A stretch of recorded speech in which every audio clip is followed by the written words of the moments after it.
I'm in charge now. Your boss knows that, right? The acting director's smirk cut through the fluorescent-lit office like a blade. I stared at him from across my desk, watching as he adjusted his newly pressed suit with the confidence of someone who believed power came with a title. Think twice about this, I said, keeping my voice steady. Maybe talk to Cybersecurity first. He shrugged with theatrical indifference. No need, just leave. The words hung in the air between us like a death sentence. After 8 years of building systems, protecting data, and keeping this company's digital infrastructure running smoothly, I was being dismissed by someone who'd been acting director for exactly 3 weeks. Welcome to Corporate Vault, where we uncover the real stories behind boardroom battles and workplace power plays that shape careers and companies. What happened next in this confrontation would change everything, not just for me, but for everyone involved. If these kinds of corporate stories resonate with you, consider joining our growing community. We're working toward our first milestone of reaching 1,000 subscribers who appreciate authentic workplace narratives. But more on that later. Let's dive into how this situation unfolded. My name is Lawrence Croft, and I've spent the better part of my career in cybersecurity. Growing up in a middle-class family in Ohio, my parents taught me that respect isn't something you demand. It's something you earn through competence and treating others with dignity. That upbringing shaped how I approached every challenge in my professional life, including this moment when someone was trying to strip away everything I'd built. The acting director, let's call him Blake Morrison, had arrived 3 weeks earlier when our CEO, Jonathan Wells, left for his annual month-long European vacation. Blake came from the corporate headquarters in New York, carrying himself with the arrogance of someone who viewed regional offices as stepping stones rather than integral parts of the business. That morning started like any other. I arrived at our Minneapolis office at 7:30, coffee in hand, ready to tackle the security audit I'd been preparing for months. The parking lot was nearly empty. Most employees wouldn't arrive until 8:30 or 9. I preferred these quiet hours when I could focus on complex problems without interruption. The cybersecurity department occupied the entire 3rd floor of our building. My team of 12 specialists handled everything from threat detection to compliance protocols for our financial services company. We protected client data for over 200,000 customers across the Midwest, and I took that responsibility seriously. As I settled into my office, reviewing overnight security logs, my assistant knocked on the door. "Lawrence, Blake Morrison wants to see you in the executive conference room," he said. "It's urgent." Something in her tone made me pause. Lisa had worked with me for 4 years, and she had an intuitive sense about office politics that I'd learned to trust. Her expression suggested this wasn't a routine meeting. I grabbed my laptop and headed to the 20th floor. The executive conference room overlooked downtown Minneapolis, with floor-to-ceiling windows that normally made me appreciate our city's skyline. Today, they felt like barriers between me and the outside world. Blake sat at the head of the mahogany table, flanked by 2 people I didn't recognize, a woman in an expensive navy suit and a man taking notes on a tablet. Their presence immediately put me on edge. In 8 years with the company, I'd never been called to a meeting with outsiders without advance notice or agenda. "Lawrence, thanks for coming up," Blake said without looking up from his phone. "We need to discuss some changes to the cybersecurity department structure." I sat down across from him, maintaining the professional demeanor that had served me well throughout my career. "What kind of changes are we talking about?" The woman in the navy suit leaned forward.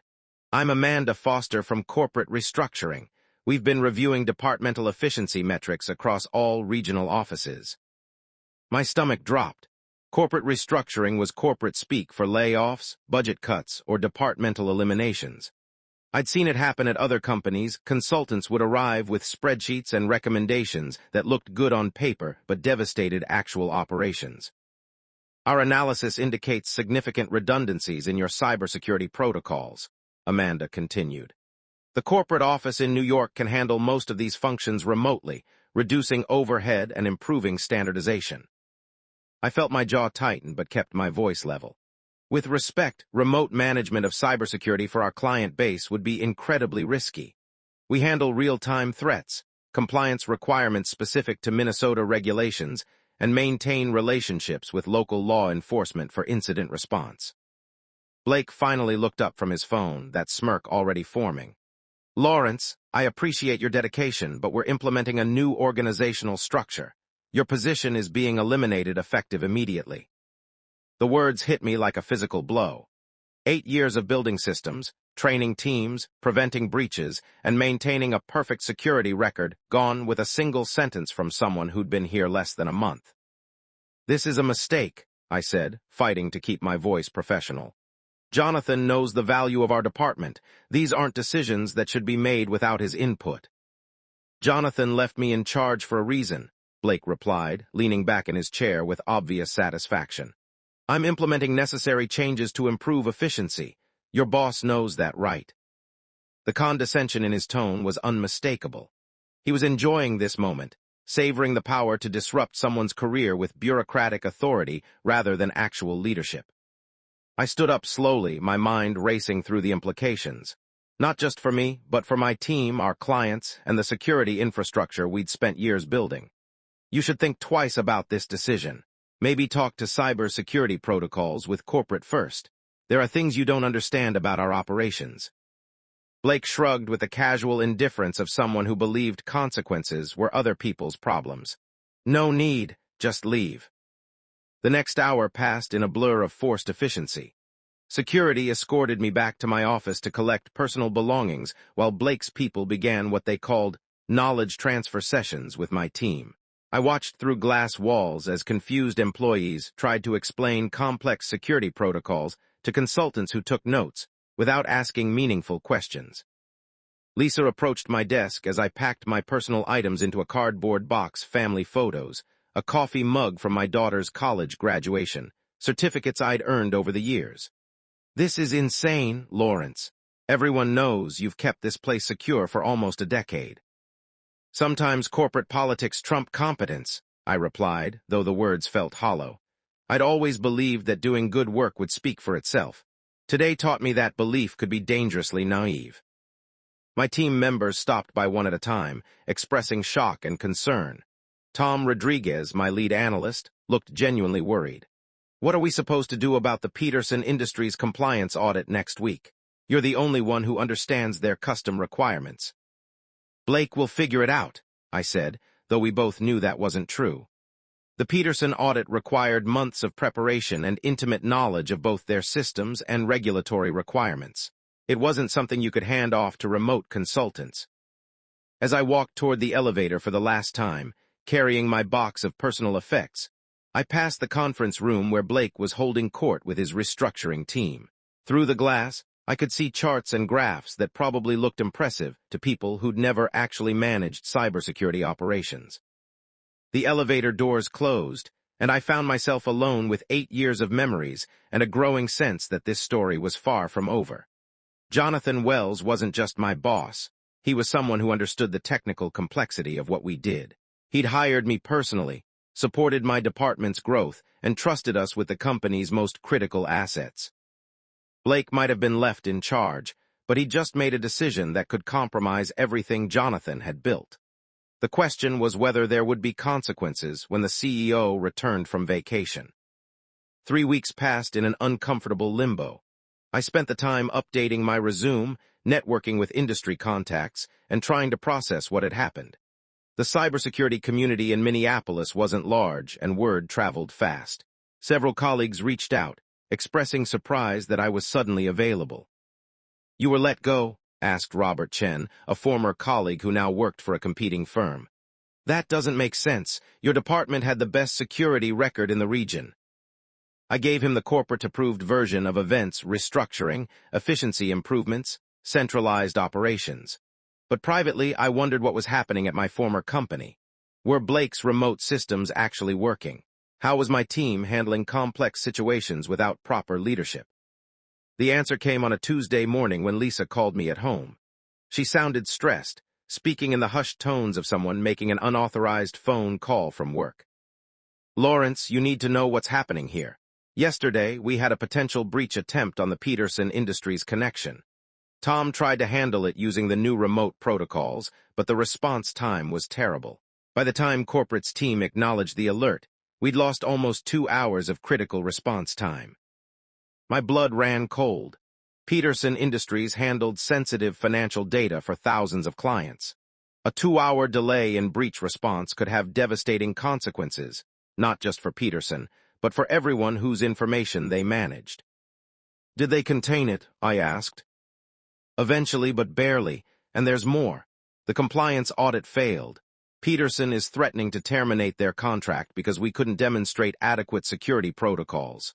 Blake is scrambling to fix it, but he doesn't understand the technical requirements. This was exactly what I'd warned would happen.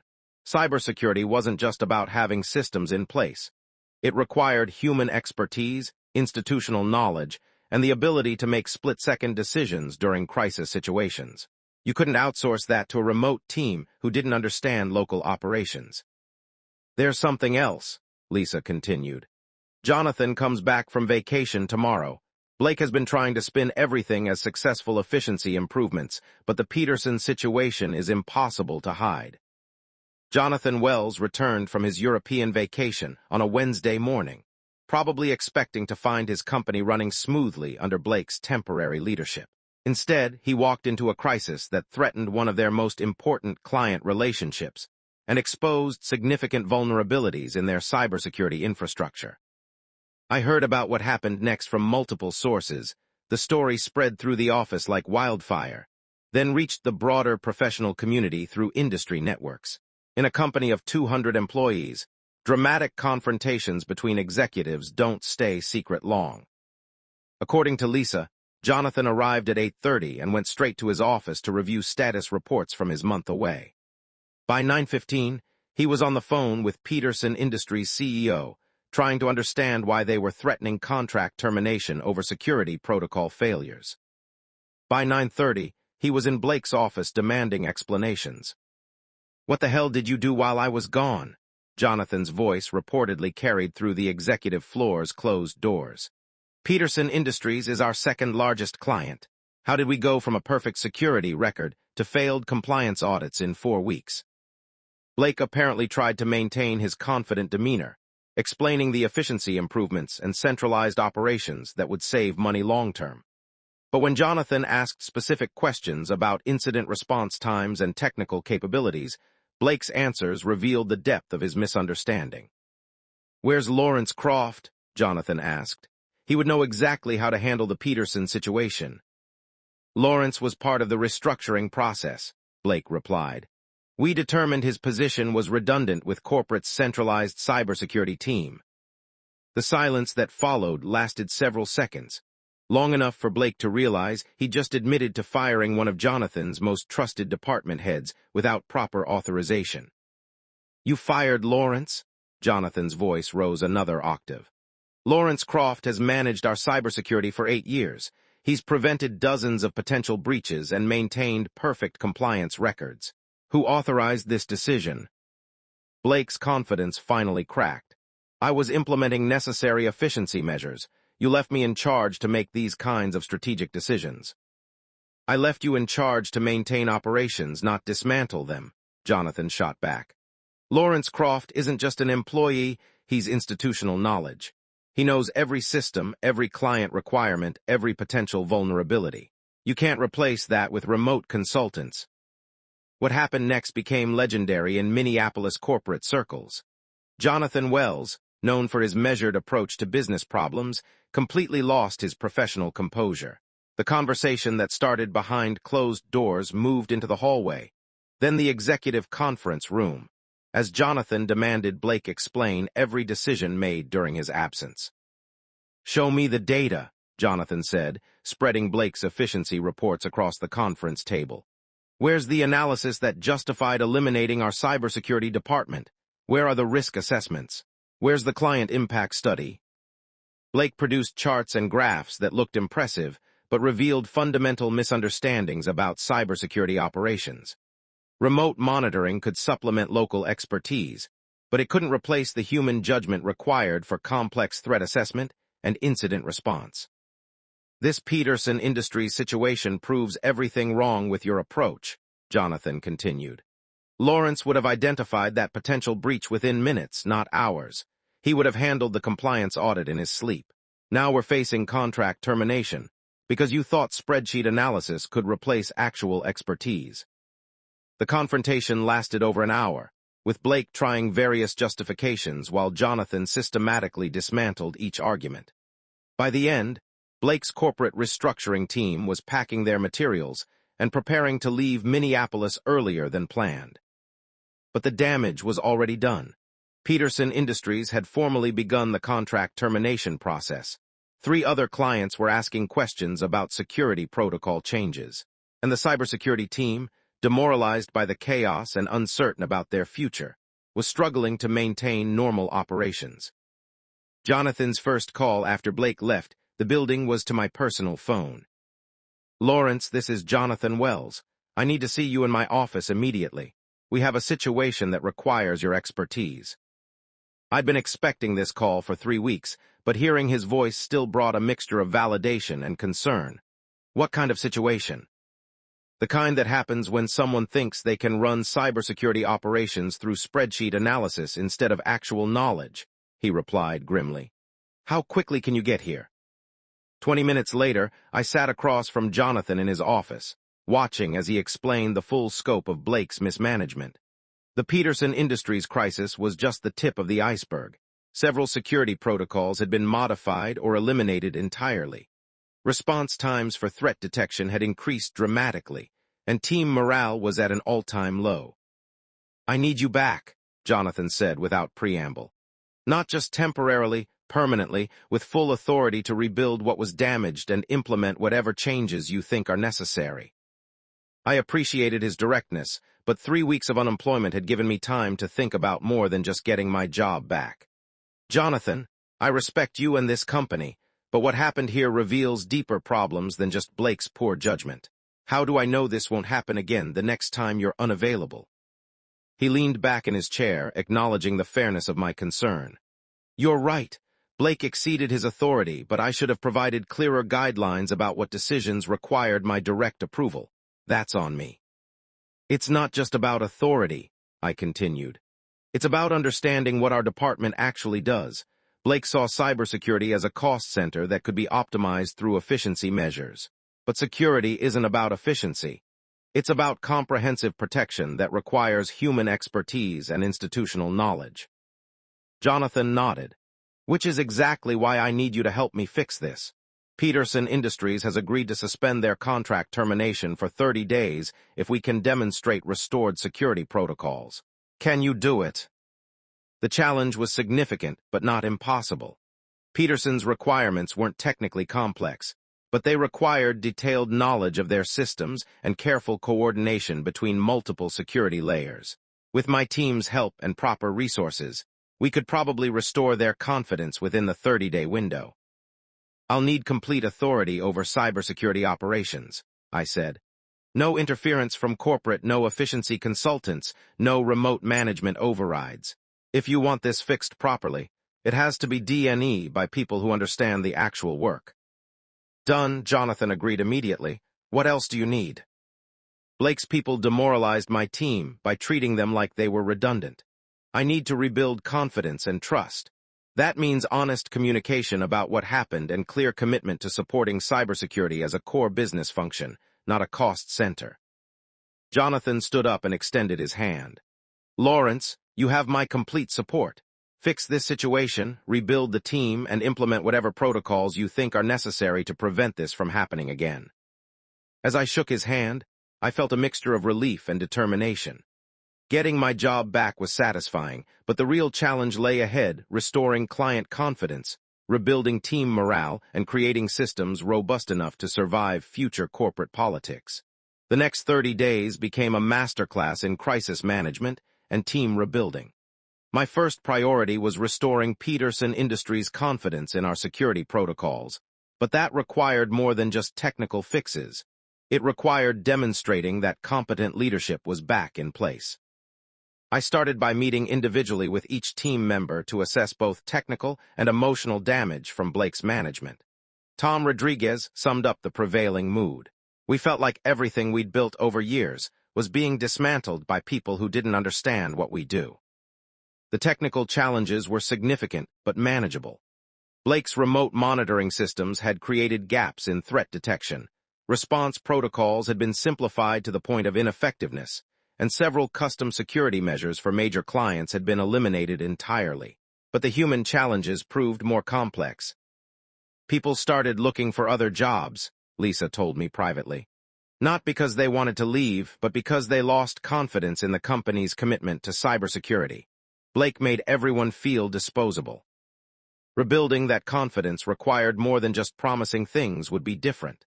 I spent the first week working alongside team members on routine tasks, demonstrating that leadership was back and engaged. I also implemented new communication protocols that would keep everyone informed about department decisions and company priorities. Peterson Industries agreed to a comprehensive security review that would either restore their confidence or confirm their decision to terminate the contract. I knew this review would set the precedent for how other clients viewed our capabilities. The review took place over 3 days, with Peterson's technical team testing every aspect of our security infrastructure. They examined threat detection systems, incident response protocols, compliance documentation, and backup procedures. Most importantly, they evaluated our team's ability to handle complex situations under pressure. On the second day, they introduced a simulated breach scenario that required real-time analysis and coordinated response. This was exactly the kind of situation where human expertise made the difference between successful protection and catastrophic failure. My team performed flawlessly. Tom identified the simulated threat within 90 seconds, implemented containment protocols while alerting relevant stakeholders, and coordinated with backup systems to maintain full operational capability. The entire response took less than 8 minutes from initial detection to complete resolution. Peterson's lead security officer, Maria Santos, observed our response with obvious satisfaction. This is exactly what we expected 3 weeks ago during the compliance audit. The difference in response time and coordination is dramatic. That's the difference between local expertise and remote monitoring, I explained. Our team understands your systems because we helped design the security architecture. We know your business requirements because we work with your operations daily.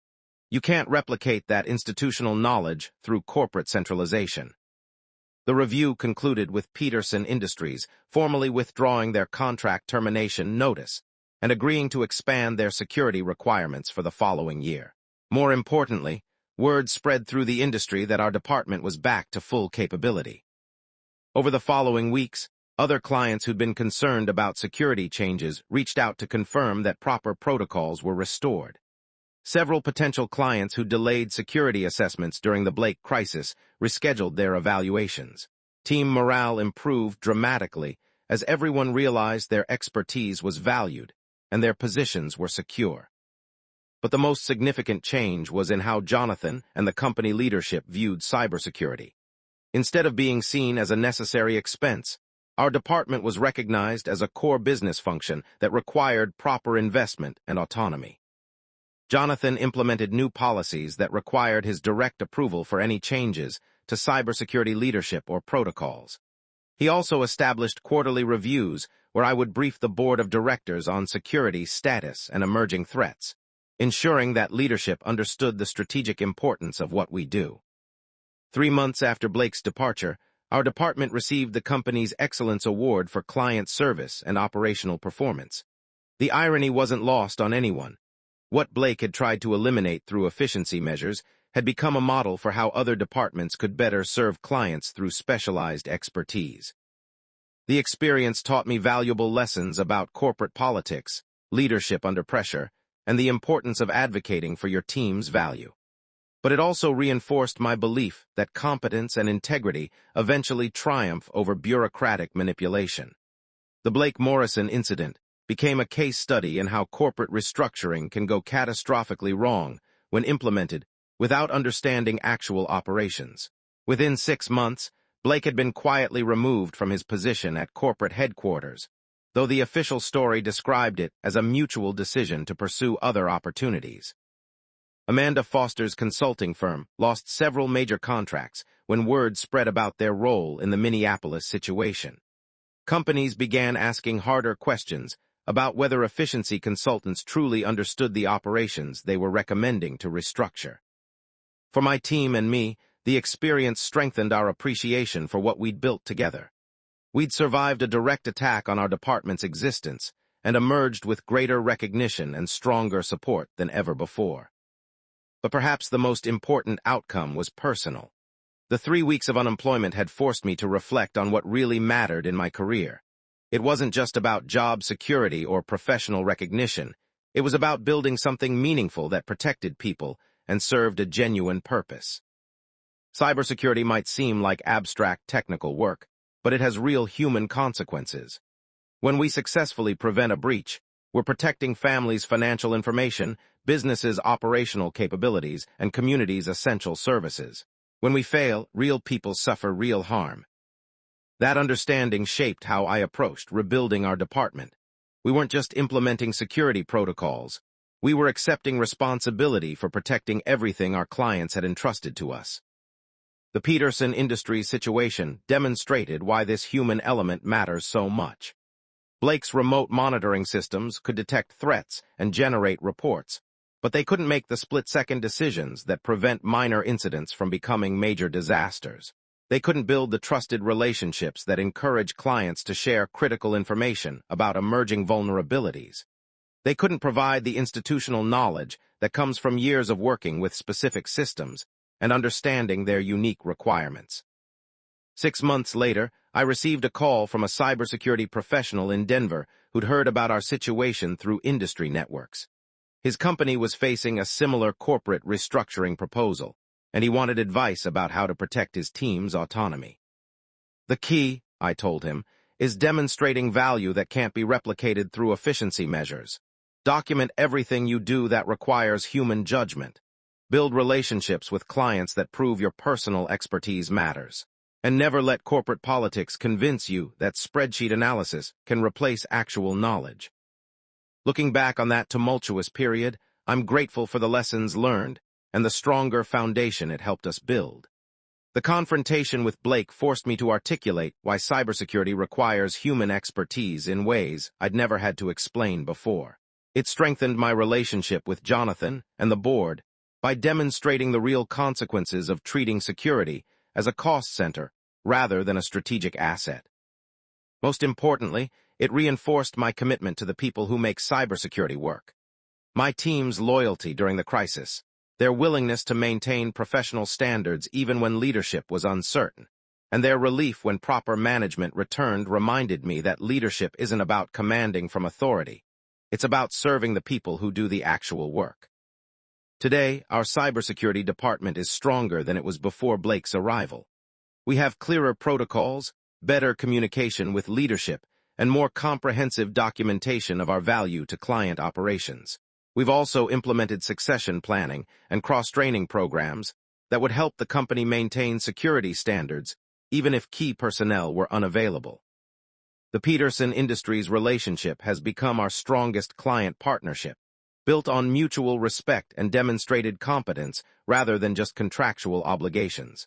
They've referred several other companies to us, creating new business opportunities that directly resulted from how we handled the crisis. Jonathan Wells remains our CEO, but he's now one of the most knowledgeable executives in our industry about cybersecurity requirements and challenges. The Blake incident taught him to ask better questions about operational decisions and to understand the difference between efficiency and effectiveness.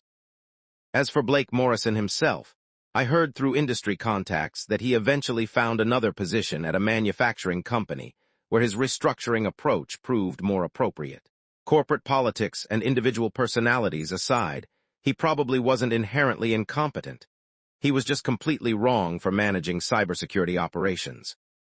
The experience taught me that workplace conflicts often arise not from personal animosity, but from fundamental misunderstandings about what different roles actually require. Blake saw cybersecurity through the lens of administrative efficiency, while I understood it as specialized expertise that requires human judgment and institutional knowledge. Neither perspective is universally wrong, but they're completely incompatible when applied to the same situation. The key to preventing similar conflicts is ensuring that decision-makers understand what they're actually deciding about. This story demonstrates why workplace politics matter so much in corporate environments.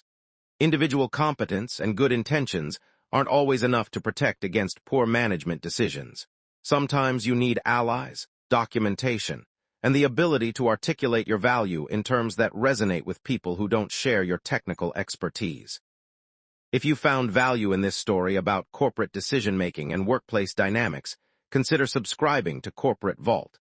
We're building a community of professionals who appreciate authentic stories about the challenges and triumphs that shape modern business environments.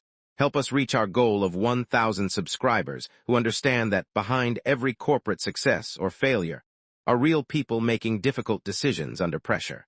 Subscribe now and join our growing community of professionals who believe these stories matter.